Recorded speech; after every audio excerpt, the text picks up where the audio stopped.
¡Ey, tú! ¿Quién? ¿Yo? Sí, tú. Tú eres... Yo soy Sofía. Nos encontraremos con Sofía para palabrear y acercarnos al mundo de la filosofía. Así. Ajá. Bueno, ¿y qué es Palabreando con Sofía?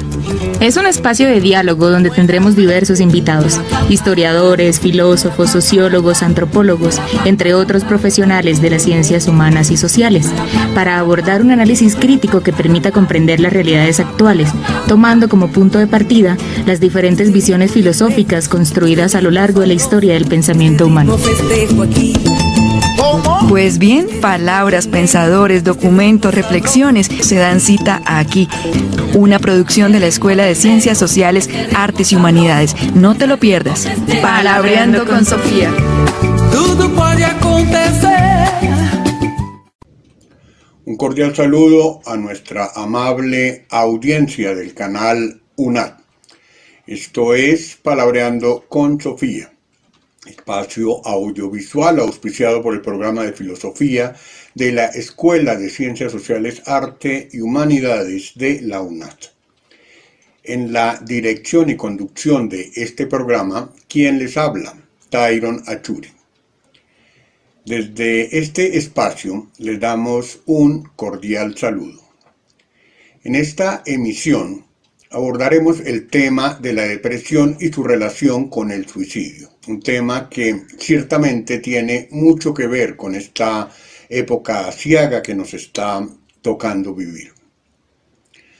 Para desarrollar esta temática, en el día de hoy hemos invitado a la profesora Jaira Lisset Barragán, quien es psicóloga y magíster en psicología de la Universidad de Zacatecas, en México.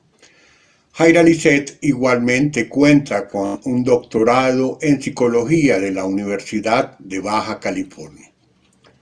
Actualmente se desempeña como docente e investigadora de la Unidad de Psicología y como coordinadora de vinculación y extensión de psicología de la Universidad Autónoma de Zacatecas. Tenemos, claro está, que darle la bienvenida a este programa a la doctora Jaira Lisset y también darle nuestro agradecimiento por aceptar esta invitación. Existen síntomas emocionales de la tristeza que son adaptativos y generados por ciertas circunstancias de la vida, como la ruptura de una relación, un inconveniente familiar o la pérdida de un objeto valioso. La gente cotidianamente a veces confunde este tipo de emociones con los síntomas de la depresión y suele usar la palabra para calificar simplemente un sentimiento de tristeza. Sin embargo, técnicamente, en el ámbito de la psicología, podemos definir incluso niveles de depresión. Háblenos de eso, doctora Jaira. ¿Cómo podemos definir de un modo más preciso lo que es una depresión desde la psicología? Hola Tyron, ¿cómo estás? Muchas gracias por la invitación. La verdad es que para mí es un honor estar interactuando contigo después de hace un rato que no interactuamos, bueno, aunque ahora de manera virtual, ¿verdad? Muchísimas gracias, Tyron, a ti y a Palabreando con Sofía por la invitación. Y creo, Tyron, que antes de hablar como tal de la depresión, sí me gustaría hacer una referencia que usamos comúnmente. Algunas veces cuando nos sentimos tristes, pues lo referimos como estoy deprimida, o ando depre, ¿verdad? O hasta cuando estamos platicando con alguien más, la otra persona me dice, ay, pues es que andas deprimida, por eso te sientes así. Y bueno, creo que debe de quedar claro que la depresión no es sinónimo de tristeza, ni tristeza, por supuesto, de depresión. Aquí hay que hacer esa diferencia en que la tristeza es parte de la depresión, ¿sí? Voy a mencionar yo cuáles son los síntomas, ¿verdad?, que se presentan en la depresión. Sin embargo, no por escuchar los síntomas yo ya me voy a diagnosticar. Para realmente saber si tengo o no un trastorno de depresión, debo de consultarlo con un profesional. Y entonces, bueno, el DSM-5, que es un manual que nosotros utilizamos para el diagnóstico, ¿sí? Nos dice que la depresión se debe de considerar al menos, ¿sí? Como mínimo 5 síntomas. De estos síntomas nosotros nos vamos a topar con una pérdida de peso de manera significativa, muy notoria esa pérdida de peso. También nos vamos a encontrar con esa persona que tiene muchísimo apetito y que no puede saciar ese apetito. Vamos a encontrarnos también con como el extremo, ¿verdad? De esa persona que no tiene nada de apetito, que no quiere comer, ¿sí? Otro síntoma es que vamos a perder el sueño, vamos a tener insomnio o vamos a dormir demasiado, ¿sí? Tanto de día como de noche, o sea, dormir más de lo común. También vamos a encontrar una agitación constante, frecuente, como hay una pérdida de energía, hay un cansancio constante y eso también nos hace como esta agitación de manera frecuente. Muchas veces vamos a nosotros cuando se nos cae algo, ¿verdad? O que vemos que se va a caer un vaso, inmediatamente buscamos agarrarlo. Esta parte del instinto, del reflejo, no lo vamos a tener. Pues ahora sí que activado, ¿no? Va a haber este retardo en la parte psicomotora. No voy a reaccionar tan rápido, no voy a estar en alerta. Voy a tener fatiga constante, ¿sí? Vamos a encontrar también este sentimiento de que yo no sirvo para nada, las cosas no me salen bien, ya no puedo hacer nada bien. También vamos a encontrar una incapacidad para concentrarnos de manera permanente, o sea, tal vez estoy viendo una película y ni siquiera sé de qué se trata esa película, no me puedo concentrar, ¿sí? Va a haber pensamientos recurrentes sobre quererme morir, ¿sí? Estas ideas suicidas también se van a estar presentando. Vamos a tener también una pérdida de interés y casi a todo, en el sentido de que hasta las cosas que me gustan no las voy a querer hacer, ¿no? No voy a tener ganas de bañarme, no voy a tener ganas, digo, si todas las mañanas me gustaba salir a caminar, no tengo ganas de caminar, no tengo ganas de hacer lo que a mí más me gustaba hacer. Y el estado de ánimo que vamos a encontrar en esta persona va a ser un estado de ánimo como plano, ¿no? Esta tristeza. Vamos a encontrar también, es como si le pusiéramos un color, yo le pondría el gris, ¿no? Este estado de ánimo plano, ¿no? Neutral, que va a estar siempre ahí constante. Estos síntomas se deben de estar presentando por lo menos mínimo 2 semanas. También vamos a encontrar 2 tipos de depresión. La depresión, o que se le conoce como el trastorno depresivo mayor y que comúnmente se le dice depresión, y que tiene que ver con los síntomas que ya les mencioné, y también el trastorno depresivo persistente o la distimia, donde está el momento de depresión y luego viene un momento que pareciera que todo está bien y después se vuelve a presentar, es decir, se encuentra de forma recurrente. Ahora abordaremos el asunto del suicidio, Jaira. El suicidio parece ser un problema de salud pública importante, pero igualmente muy a menudo es un problema muy descuidado, posiblemente por los estigmas y por los tabúes que rodean esa situación. ¿Qué tan recurrente es esta problemática en esta época? ¿Cómo se ha desarrollado todo este tema de la depresión y de los pensamientos suicidas a propósito de la pandemia que estamos viviendo? Sabes, Tyron, te refieres a qué pasa, ¿verdad?, en esta época con la problemática que enfrentamos en cuanto al suicidio. Mira que la ONU nos acaba de anunciar, ¿sí?, en octubre del año pasado, que cada 40 segundos una persona se está quitando la vida.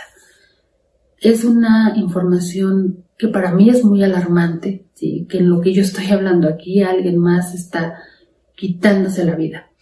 Y también ha considerado la ONU, ¿sí?, que la depresión ya se ha visto demasiado, ¿sí?, que ya es muy recurrente y que consideran como una de las enfermedades ya importantes a nivel mundial. También no hay que dejar de lado que algunos países en el 2019 otros 2020, y bueno, actualmente, ¿verdad? Estamos presentando una situación mundial que se le ha denominado pandemia, y que esta situación ha marcado, al menos en el año 2020, que es el que se puede medir porque ya concluyó, ¿sí?, que las cifras de depresión, las cifras de suicidio se han visto, ¿sí?, más arriba de lo común. Es decir, cada año había un aumento, pero ahora en el 2020 fue todavía más ese aumento. También en esta situación de pandemia hemos presentado angustia y estrés, pero definitivamente los que más han estado sobresaliendo es la depresión y el suicidio. Te voy a presentar una tabla, Tyron. Es una tabla que nosotros acá en México nos da unas estadísticas al Instituto Nacional de Estadística y Geografía, que se le denomina INEGI, y si tú puedes ver ahí en las barras cómo cada año va haciendo este aumento, este piquito, uno que otro por ahí hay un poco más de aumento, pero pareciera como esa barra cada que va subiendo cada año es muy similar. Esta barra es desde el 1994 hasta el año 2020, y si tú comparas el año 2019 con el año 2020, esa barra sí se ve todavía más alto el aumento que los años anteriores. Te voy a mostrar ahora una tabla también de INEGI, donde en esta tabla estoy dando los resultados de las personas que se suicidaron del 2013 al 2020. Y aquí también se puede percibir, ¿verdad?, del 2019 al 2020 la cantidad de personas que se suicidaron y lo que aumentó de un año a otro. El suicidio en sí mismo es un asunto complicado y por supuesto trágico. Y lo cierto es que no estamos tan seguros de si en un auténtico suicida es posible prevenirlo. Se habla de algunas señales de advertencia del suicidio. De hecho, existen unas escalas de valoración de escala suicida. ¿Qué tan efectivo es el uso de esas escalas en la prevención? Y en manos de quienes estaría ese tipo de valoración. Fíjate, Tyron, que las escalas de evaluación suicida, la verdad es que tendría un poco de duda si se pueden considerar como una prevención. Yo, en lo personal, recomendaría todavía mucho mejor una entrevista con el psicólogo, una entrevista con el psiquiatra, para poder considerar si esa persona realmente está teniendo intenciones de quitarse la vida. La escala o los test o los inventarios o las pruebas son una herramienta para la entrevista. Creo que la entrevista, ¿verdad?, es indispensable y la escala no va a suplir la entrevista. Sin embargo, existen múltiples escalas y muchas veces quienes aplican este tipo de escalas es el personal de salud, algunas veces el personal médico, que son como los que cuando llega una persona que está intentando o que se intentó quitar la vida, pues los llevan a urgencias, ¿sí? A veces el primer contacto es el médico, el paramédico, el enfermero, y realizan este tipo de escalas. Sin embargo, sí considero que para que pudiera ser más efectiva la prevención del suicidio, sea una entrevista y que no nada más sea la entrevista, que sea atendido por un profesional de la salud. Háblenos, Jaira, por favor, de algo que muy seguramente es un componente importante en el discurrir de la persona depresiva y también, por supuesto, del suicida. El sentido de la vida, o mejor, de la falta de sentido de la vida en los pensamientos de quien sufre depresión y muy seguramente de quien se termina quitando la vida. Sabes, Tyron, el sentido de vida yo creo que nos daría para otra charla. Y si me vuelven a invitar, yo feliz, ¿no? El sentido de vida se compone de todo un contexto, de todo un desarrollo, de todo un crecimiento de la vida diaria. Aquí se involucra la familia, la escuela, los amigos, la religión, las metas, los logros, los proyectos. Si nosotros estamos hablando de una persona con depresión, ¿sí?, ¿dónde quedó su sentido de vida? Bueno, recuerden todos los síntomas que ya mencioné. Y hay un desinterés por todo. Entonces, ¿verdad? Seguramente no vamos a encontrar ese sentido de vida en esa persona. Porque además ese sentido de vida, ¿sí?, se va a ver atrofiado, ¿verdad?, por fracasos, por problemas, por lo que está padeciendo en ese momento la persona que tiene depresión. Ahora, se considera que una persona que ya tiene depresión, ¿sí?, ya está dentro del foco rojo de las personas con riesgo a suicidarse. Por eso esta persona, los profesionales nos recomiendan que no debe de estar sola cuando está en este proceso. Y el mismo profesional nos debe de indicar en qué momento podemos empezar a dejar a esta persona sola. La persona que se quita la vida, ¿sí?, que quiere dejar de vivir, es porque ya no quiere sufrir. Y tal vez el sentido de vida y el sufrimiento, ¿verdad?, en algún momento pudiéramos platicarlo más a fondo, pudieran ir también que el sufrimiento en algún momento se puede volver un aprendizaje. Y ese aprendizaje va a ser parte del sentido de vida. Pero las personas con depresión no va a haber otra salida más que el sufrimiento, y ellos lo único que van a querer hacer es culminar con ese sufrimiento. ¿Qué hay de común y de diferente entre las motivaciones que podría tener para el suicidio un hombre, una mujer? ¿En qué edades también encontramos el suicidio como un fenómeno más recurrente? Sí hay cosas, sí hay diferencias entre, por ejemplo, en el 2018, INEGI nos dice, ¿verdad?, que fueron 5.454 hombres los que se quitaron la vida, 1.253 mujeres que no lo hicieron. Y bueno, aquí tiene que ver bastante los factores culturales, ¿no? A la mujer se nos permite ser más emocional, a la mujer se nos permite llorar, a la mujer se nos permite expresarnos, y al hombre no. ¿Sí? El hombre tiene que ser fuerte, el hombre tiene que estar en esa armadura, ¿verdad?, donde él no puede expresar, ¿no? Y algunos factores se le atribuyen a la parte cultural. Definitivamente tendríamos que indagar, ¿verdad?, todavía más en esos estudios. Sin embargo, en esto sí han coincidido, ¿no?, en la parte cultural. Hay grupos de edades, ¿verdad?, donde cometen estos atentados contra su vida, y quienes sí culminan con esa vida, y nos vamos a topar, ¿sí?, con grupos de edades de 30 a 59, de 18 a 29, de 10 a 17. Y en las estadísticas, en las páginas institucionales, la edad más corta que nos marcan es 10 años. Ya se han presentado casos menos de 10 años. En Zacatecas, acá en México, tuvimos un caso, ¿verdad?, el año pasado, de un niño de 9 años, ¿sí? En redes por ahí anduvo un caso de Estados Unidos donde también el niño, hay un video donde el niño en su escuela, un grupo de alumnos, de amigos, lo golpean, ¿sí?, lo empiezan a patear. Se ve en el video que llega como los maestros, lo levantan, y después sale una nota de este niño que se quita la vida. En el ámbito general de la depresión, podríamos asumir que hay factores genéticos para que esta depresión se presente, o serían más bien factores sociales y culturales los que inciden en su aparición. Sí influye la genética, Tyron, sí hay herencia para la depresión. Hay, por ejemplo, la teoría de la personalidad nos dice que el temperamento se hereda. Y entonces esta personalidad se compone del temperamento, ¿verdad?, más todos los factores que se le van sumando a la hora del crecimiento y del desarrollo.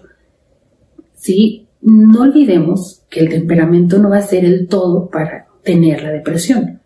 Para que se pueda como tal detonar esta enfermedad, vamos a necesitar factores psicológicos, que en ellos pues hay muchos, pero puede ser algunos como violencia, agresividad, abuso sexual.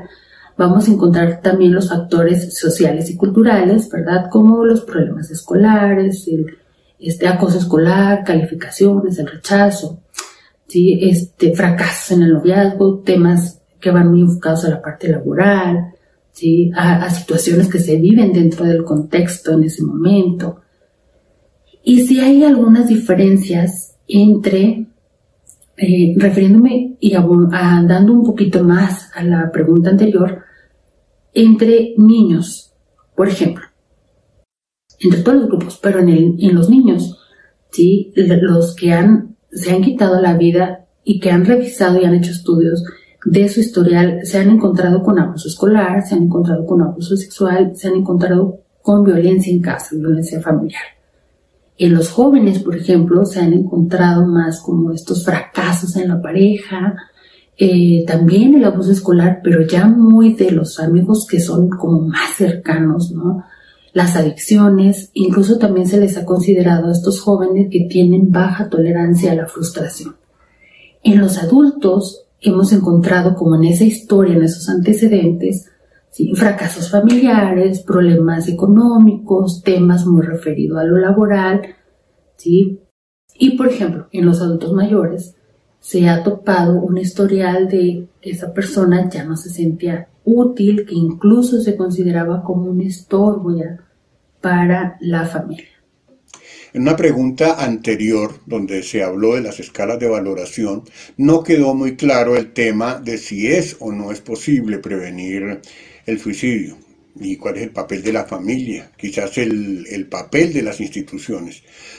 ¿Cómo se podría prevenir el suicidio? ¿Cómo poder prevenir el suicidio? Considero, Tyron, que es muy importante, ¿no? Estamos muy cerca ya de la fecha del Día Internacional de Prevención del Suicidio, ahora 10 de septiembre. Y yo coincido con la Organización Mundial de la Salud en que esta responsabilidad no debe caer toda en la familia. Claro que la familia es el grupo principal y el más importante para poder prevenir el suicidio. Sin embargo, la OMS refiere que esto es un trabajo en equipo, que es comunitario, ¿verdad? Y que todas las instituciones de todos los niveles, privadas y no privadas, ¿sí? Gubernamentales y no gubernamentales, deberíamos estar involucrados en la prevención del suicidio. Lamentablemente, ¿verdad? Las personas que lo hacen algunas veces sí refieren directamente a la familia, algunas veces lo hacen con los amigos, algunas veces no dicen nada y simplemente dejan carta, otras veces ni carta. O hay quienes utilizan sus redes para mandar ciertos mensajes donde ya están avisando lo que quieren hacer. Y es aquí donde nosotros, como comunidad, debemos unirnos para hacer esta prevención del suicidio y que no demos la responsabilidad a una escala o que no demos la responsabilidad a la familia o a los profesionales de la salud, sino que debemos de trabajar como un sistema para prevenir el suicidio. Sobre estos temas tan interesantes que estamos abordando hoy, y para los interesados en profundizar en este tema, ¿qué teóricos podríamos recomendarles a nuestra audiencia que se haya trabajado sobre esto? ¿Qué literatura científica se podría reseñar de modo muy panorámico que pudiéramos consultar? Y bueno, Tyron, pues claro que sí te comparto algunos materiales donde se puede consultar más información y bueno, creo que si queremos involucrarnos en esta prevención del suicidio debemos de tener más información, ¿sí? Y bueno, agradecerte muchísimo el espacio que me brindaste, el espacio que estoy ahora sí que aprovechando aquí en Palabreando con Sofía, muchísimas gracias. Y las consultas que pueden ustedes realizar, una donde yo hice para compartir hoy información con ustedes fue en la página de INEGI, ¿sí? de Gobierno de México, donde ustedes pueden encontrar de manera constante boletines que hace de estadísticas esta página. También está el libro de El suicidio, ¿sí? del sociólogo Emil Durkheim, que definitivamente tenemos que revisarlo, ¿verdad? Aquí nos va a abundar mucho sobre los factores sociales y culturales.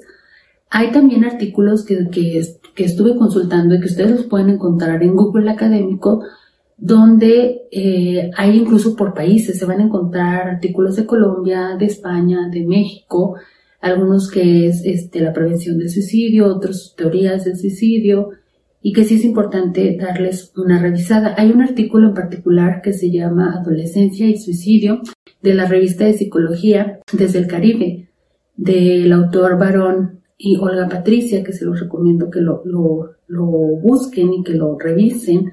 Está también un artículo de prevención del suicidio de la Organización Mundial de la Salud de 2014, que también lo pueden encontrar en internet, y 2 libros más que les recomiendo. Uno de ellos es El suicidio, la última decisión, de Alejandro Águila, muy bueno el libro, ¿sí? Y uno, Tyron, que tendríamos que revisar para profundizar más sobre el sentido de vida. Ese libro se titula Cuando nadie tiene sentido, reflexiones sobre el suicidio desde la logoterapia, de Alejandro Rocamara. Ahí podríamos abundar un poco más del tema. Y bueno, Tyron, pues muchísimas gracias, agradezco el espacio y sabes que en Zacatecas, México, tienes tu casa y eres bienvenido para cuando tú así lo desees. Esperemos que esta pandemia pronto nos permita nuevamente vernos de manera física. Y bueno, saludos para todos los que nos están viendo y escuchando. Claro que sí, Jaira. Tan pronto se pueda, nos volveremos a encontrar. Y el primer lugar en el que voy a pensar al llegar a México, por supuesto que será Zacatecas. La mayor parte de las personas que tienen ideas suicidas simultáneamente presentan un cuadro depresivo. Como bien nos lo ha mencionado la doctora Jaira Lisset, los principales motivos por los que una persona se deprime son la pérdida del control sobre sus situaciones vivenciales, la pérdida de control de sus emociones, pero también la pérdida del sentido de la vida. Depresión y suicidio son problemas de salud mental que presentan estadísticas muy altas, pero que sin embargo no se le presta suficiente atención. Y con esto terminamos esta emisión, llegamos al final de este programa. Agradecemos a la Vicerrectoría de Medios y Mediaciones que hace posible la realización de este espacio. Agradecemos igualmente a la doctora Jaira Lisset Barragán García por acompañarnos y compartir con nosotros su tiempo y sus conocimientos. En esta ocasión los acompañó Tyron Achuri, docente del programa de Filosofía de la Escuela de Ciencias Sociales, Arte y Humanidades. Hasta una próxima oportunidad. La tarea que enfrenta el pensamiento hoy día de algún modo no tiene precedentes y exige una forma totalmente nueva de pensar. Martin Heidegger. Esto es Palabreando con Sofía.